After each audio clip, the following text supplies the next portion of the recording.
What's up, YouTube, vinyl community, and just anyone who's watching in general? Raul back here again, bringing you guys another video, and this one's a music update. Anyways, I know in the last update I did, I said I was going to do them seasonally, but I decided to just do them monthly, because seasonally, I realized that I just end up getting way too many albums, and the videos just end up way too long. And I kind of just want to keep the videos like 10 minutes or under for the most part. That's pretty much more or less what we're aiming for. And also, if you've noticed, there's no background music on this video, unfortunately, because I kind of just want to play it safe, because I noticed a lot of people just been getting in some trouble with YouTube copyrights. One of my videos a few months ago, it wasn't a recent video at all, but a few months ago, it actually got copyrighted. I was playing a Ramones song, and yeah, I just don't want to risk getting any strikes by YouTube, especially lately. YouTube's just been a little bit more strict lately than usual. But yeah, that's just the way it is, unfortunately. Alright, so it's a beautiful sunny day out there. Well, it's sunny. I don't know if it's beautiful. It's just way too hot and polluted. Really, really polluted. Not good for the lungs at all, guys. I'm just trying to chill inside for the most part. And I got work a little bit later, so that's how that is. Anyways, today I'm repping the Morbid Angel Altars of Madness shirt right here. I got this one earlier.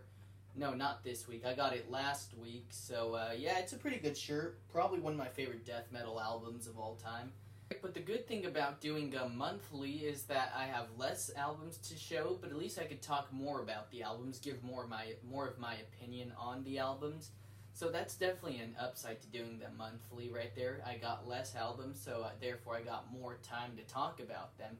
Anyways, today I'm only going to show you about 4 albums. Yeah, it's only 4 albums. I don't know why I said about. Yeah, 2 CDs and 2 records. No tapes in this one, unfortunately. Alright, for the first album I'm going to show you guys here is 2002's Audioslave's debut album. Now, this is actually some really good stuff.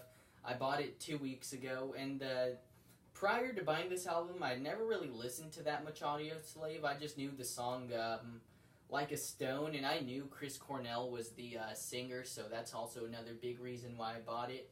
A grunge legend right there. Alternative legend in general, but yeah. Also, another cool thing is that Tom Morello from Rage Against the Machine's also on this album. He plays guitar on this album, which is pretty cool, you know.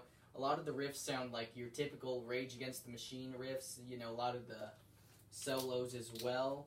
Anyways, it's pretty standard right here. I'm trying to take off the little lyric sheet right here. Hate doing this. Alright, so, yeah, nothing too fancy, just your standard lyrics sheet right here. Here's a picture of the band right there. And overall, I thought it was a pretty solid album.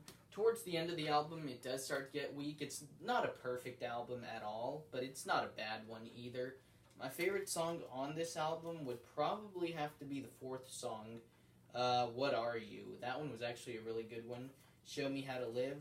The first couple of songs were actually the best, and then towards like the middle of the album, it kind of just starts to, I don't know, it just starts to like get weaker on the songs. But overall, it's not a bad album. From 1 out of 10, I'd probably give it like a good 7.7. I'm not sure. But yeah, definitely get it if you're into it. If you're a Soundgarden fan or you like Temple of the Dog, definitely get this. Or just a Chris Cornell fan in general, you definitely need this one. Alright guys, next album I'm going to show you guys here is 1989's Death Leprosy. Leprosy by Death. Now, honestly, I only have 3 Death albums. Their first 3, Scream Bloody Gore, Leprosy of course, and Spiritual Healing, their first 3.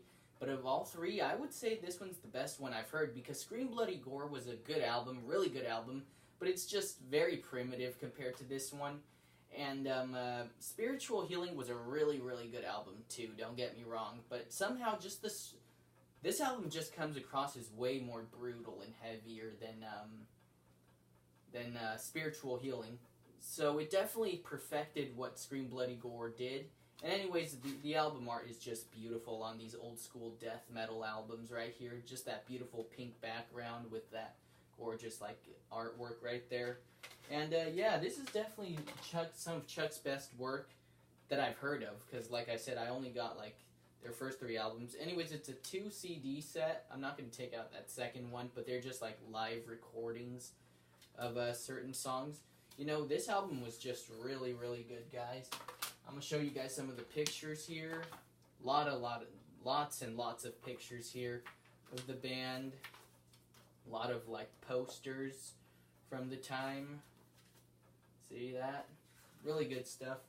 Overall, it was a really, really good album, I would say. The instruments were just perfect, and just the recording was also really, really good. That was another thing about Scream Bloody Gore. The quality wasn't quite as good as it was on this one. Some really good songs on here was definitely Leprosy, the title track, no doubt about it. Choke on It was a good song too. Left to Die was good. Pull the Plug, I really remember that one. That one really stood out. Born Dead. There wasn't a bad song on this album, to be honest. If you're a fan of death metal, you have to check this one out. Death's best album, in my opinion. So this next album I got here is 1985's Meat is Murder by The Smiths.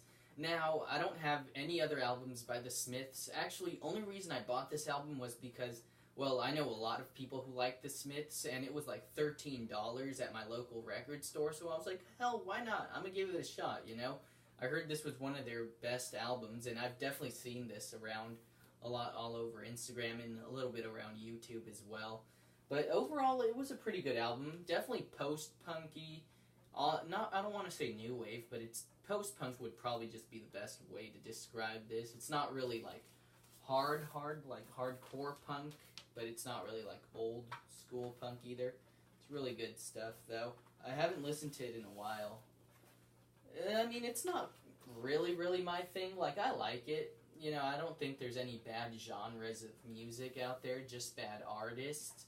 But, like I said, it's just really, really not my thing that much. Like, I actually might give it another listen, too, because there were some pretty solid songs. The last song was good, Meat is Murder. Nowhere Fast was also a really good song. I really remember that one. And I can't put this thing in the damn sleeve, so I'm just leave that right there. But yeah, you know, Morrissey's the singer. I always heard of Morrissey. I never knew who he was until actually buying this album. But like I said, it wasn't really a blind... I guess it was kind of a blind buy, but it really wasn't at the same time. But overall, it wasn't bad at all. You know, it had like really jangly guitars. So, you know, that was just the tone on the guitars, and the drums were also fairly like upbeat. So it wasn't bad at all, in my opinion. And the songwriting was also pretty solid. So definitely check this out if you're into bands like The Cure, I guess, Joy Division, Susie and the Banshees. Those are like the only bands I can think off the top of my head. I'm just not really that into post-punk. I don't have that much punk, actually. I kind of need to step up my game when it comes to punk. But overall, it wasn't a bad album by any means. You know, I definitely wouldn't mind getting some more stuff by The Smiths. Next album we got here is 1982's Iron Maiden, Number of the Beast. Now, actually, going back to that last album I showed, Meat is Murder by The Smiths, I don't want you guys to think I don't like alternative or anything, because I love alternative. I love alternative as much as I love metal. But 80s alternative and 90s alternative, in my opinion, are like two very different things. Like, I think alternative just reached its full potential in the 90s, and in the 80s it was kind of still experimenting. You know, I think in the 90s, once grunge took over, I just thought that was the best thing ever. Personally, if I had to, I can't pick between grunge or metal, to be honest. Those are like my two favorite genres right there. But anyways, back to this album, 82's Number of the Beast. You know, I only have one other Iron Maiden album, Killers, and obviously I've heard way more songs by Iron Maiden, but, you know, this album's definitely way better than Killers. Only song on the album that's a little bit, you know, a little off is probably just the first song, you know, Invaders. You know, I'm not crazy into that chorus and then that little guitar riff after the chorus. If you heard that song, you know what I mean, but overall, it was a great, great, great album. Definitely one of the best metal albums I've ever listened to in my life. Maiden's best work, I would say, right here. You know, I mean, and Hallowed Be Thy Name, that's one hell of a way to end off the album, you know. Iron Maiden definitely knows how to end off strong on an album. I got this one for like $18 at my record store. It was used, but it's, you know, just your 180 gram vinyl right there. Really good stuff, guys. You know, Adrian Smith, Dave Murray, those two guys really have a great combination in the lead guitars. Fuck. Let me get this thing out. See the lyric sheet and picture of the band right there. Whoops. Picture of the band right there. And another picture of the band. I don't know if I showed the back already. Probably did. But yeah, Number of the Beast. What can I say? You know, it's got classics. Run to the Hills. Number of the Beast, obviously. Hallowed Be Thy Name. The Prisoner. You know, 22 Acacia Avenue was a good song. Children of the Damned was good. Like I said, the only weak song on the album, which it didn't even suck that much, I just thought it was a little cheesy, was Invaders, the opening track. But overall, this is like new wave of British heavy metal, traditional metal at its finest, you know? Really, really good stuff, guys. Maiden's Number of the Beast. Alright, guys, so that was all the albums I had to show. Like I said, only 4 next month. I don't know if I'm going to be buying that many albums either, because I'm actually going to go see Alice in Chains next month. I'm also going to take the camera to LA with me when I go see Alice in Chains. I'm going to go take it to Amoeba Music, so definitely stay tuned. I'm going to have another edition of Let's Go Record Shopping. And just thanks for watching, guys. If you liked the video, don't forget to like, comment, and subscribe. You know, I'll always appreciate that. And I'll see you guys in the next video. Peace.